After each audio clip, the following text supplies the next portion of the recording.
Hi, my name is Pat, and this is my channel, Book Chat with Pat, and I'm glad that you're here. Today I'm going to be talking about Dear Martin, written in 2017 by Nic Stone.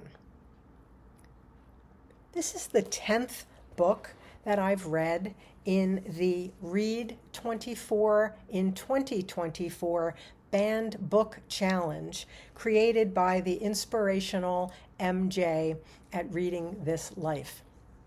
The main character of this novel, Justice McAllister, is a 17-year-old African-American high school senior.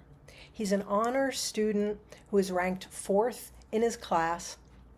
He's a champion debater, and he's on his way to Yale University after graduation.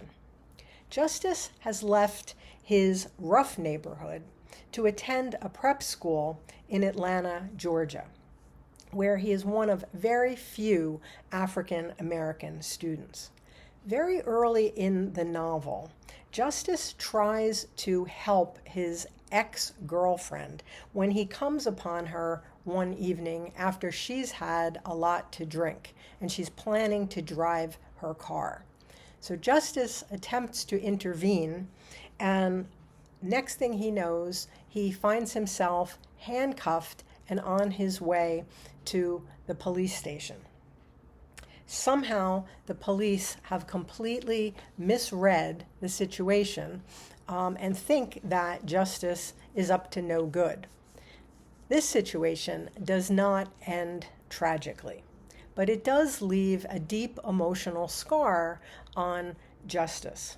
He is eventually released from custody, but only after another friend's attorney mother intervenes on Justice's behalf. Throughout the novel, Justice keeps a journal in which he writes letters to Dr. Martin Luther King Jr. in what he calls his Be Like Martin project. In these letters, which appear sprinkled throughout the novel in between chapters, Justice attempts to work through his thoughts and feelings about events going on in his own life and in the larger society around him. Repeatedly, he reflects on how he can be a better person and how he can be a person more like Dr. King. Later in the novel, Justice is in a car with his best friend, Manny. They are playing loud music, which attracts the attention of an off-duty policeman in another car. I will not say any more about this climactic scene or about the rest of the plot.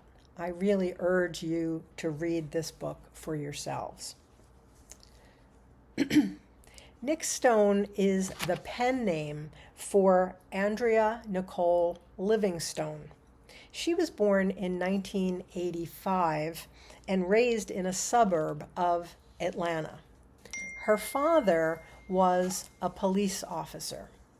She attended Georgia Tech and then transferred to Spelman College, where she majored in international relations. In 2012, when she was living in Israel and leading tours of the Holy Land, she was deeply shaken by the news of the shooting death of Trayvon Martin, an unarmed teenager in Florida.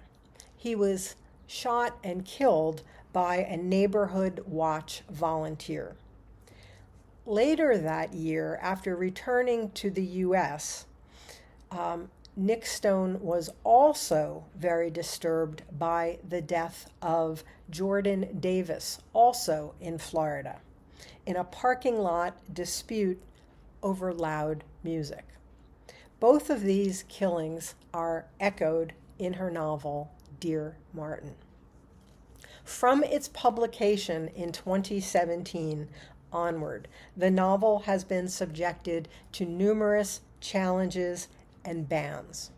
Before I discuss the particulars of its banning history, though, I would like to take a moment to address a few comments that have been left by people who seem to be opposed to our project of reading 24 banned books in 2024.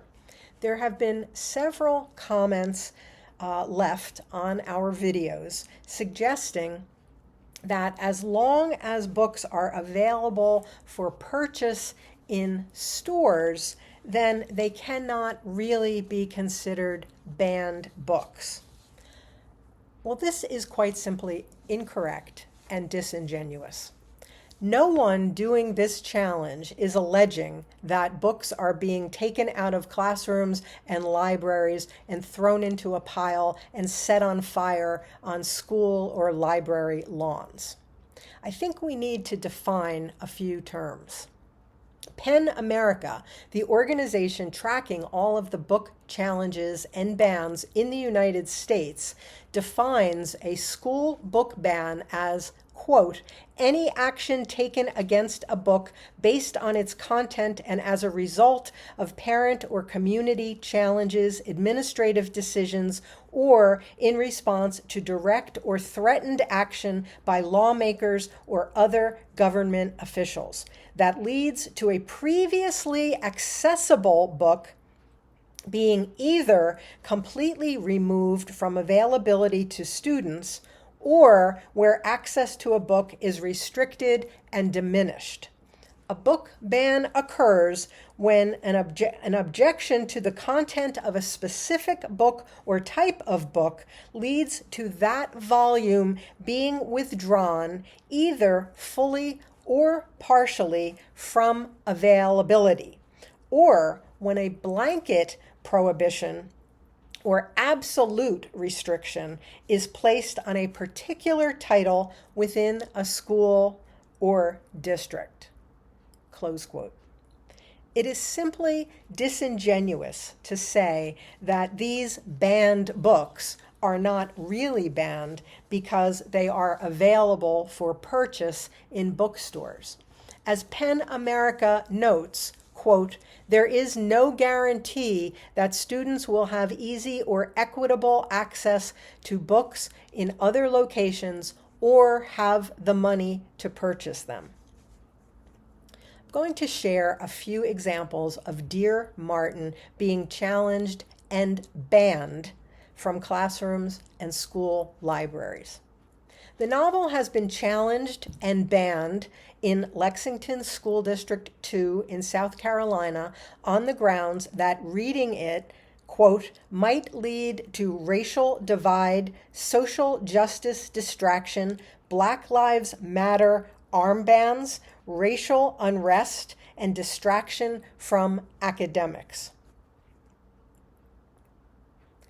By the way, the Supreme Court ruled in 1969 in Tinker versus Des Moines that the wearing of armbands is allowed in school as students, quote, do not shed their constitutional rights to freedom of speech or expression at the schoolhouse gate, close quote. In Pickens County, South Carolina, there was one complaint against the book. One. And yet it was removed. The challenger said that the book had the potential to create, quote, racial divisiveness, close quote. The book was removed from the curriculum and is restricted in the library so that only students with advanced parental permission may access it. 3 novels, including Dear Martin, were pulled from the curriculum and libraries in Columbia County, Georgia, by the superintendent who said, quote, we absolutely recognize that we should begin looking at a review procedure because books like Dear Martin and the content in that book, it's not a book we want sitting on a shelf, close quote. The National Coalition Against Censorship wrote to this superintendent after she removed Dear Martin and 2 other novels. They reminded her that the Supreme Court has stressed that school officials should weigh the educational value of learning materials in their entirety not through isolated passages, as was the case with the banning of Dear Martin, where isolated passages, words, and phrases were flagged totally out of context. They went on to assert that while, of course, it is, quote, every parent's right to decide what their child may or may not read, it is also the state's public responsibility to ensure that students' access to literature is not limited by viewpoint, even when some parents find it objectionable, close quote. Nic Stone, the author and a native of Georgia herself, and the daughter of a policeman, went to Columbia County and hosted an event at a local public library. A bookstore provided free copies of Dear Martin to any teen in attendance who wanted one. In her presentation, Nic Stone said that the issue is not the police, but rather the method of policing. She told students that they need to be aware of implicit bias in their own lives, identify it, get honest, and get uncomfortable. Then she said, get educated. She went on to say that the best way to build empathy and compassion is to read books. In an interview after this event, Stone talked about her fears for the kids who are like the kids in these banned books. She worries about how they feel to be in an environment where the realities of their lives are deemed inappropriate. She goes on to say that she believes that, quote, discomfort is the root of pretty much all book bans. Discomfort with who the books are about, discomfort with what the books might reveal, discomfort with the possibility of being wrong, discomfort with the notion of uncertainty and loss of control. In North Carolina, an African-American English teacher at Charlotte Secondary School, a public charter school, was fired after a small group of parents opposed his teaching of the novel during Black History Month. His contract was terminated that same February. The book was a part of the approved curriculum in the school, where more than 80% of the students are Black, Hispanic, or biracial. This small parent group objected to the book on the grounds that its content was divisive and that it injected, quote, unwelcome views on systemic racial inequality, close quote, into their children's classrooms.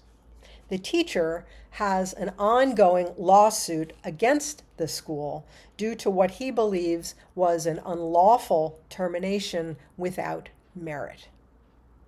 At present, Dear Martin has been challenged and banned in districts in Georgia, South Carolina, North Carolina, Florida, Texas, and Pennsylvania. Relatively early in the novel, after his wrongful arrest, Justice writes one of his letters to Dr. Martin Luther King. And in it, he says, quote, I've been trying to figure out what you would have done if you'd been in my shoes today.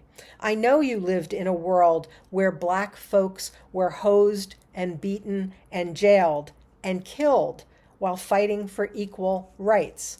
But you still managed to be, like, dignified and everything. How did you do that, Martin? How do I do that? It's hard for me to imagine how anyone who has actually read this novel could deny its educational value.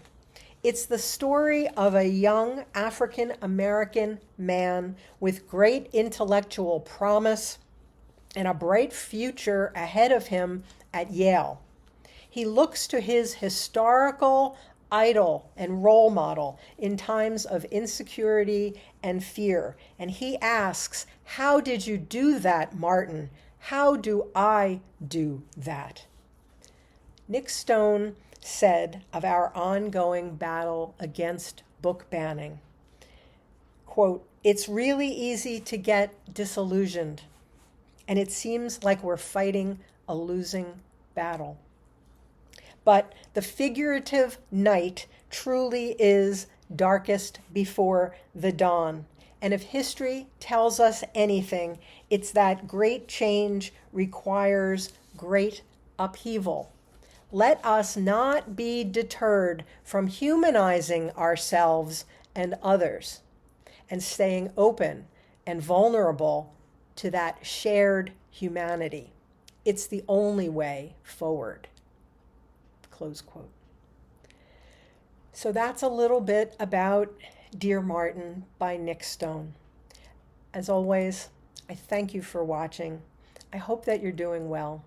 I'll speak with you again soon. Take care.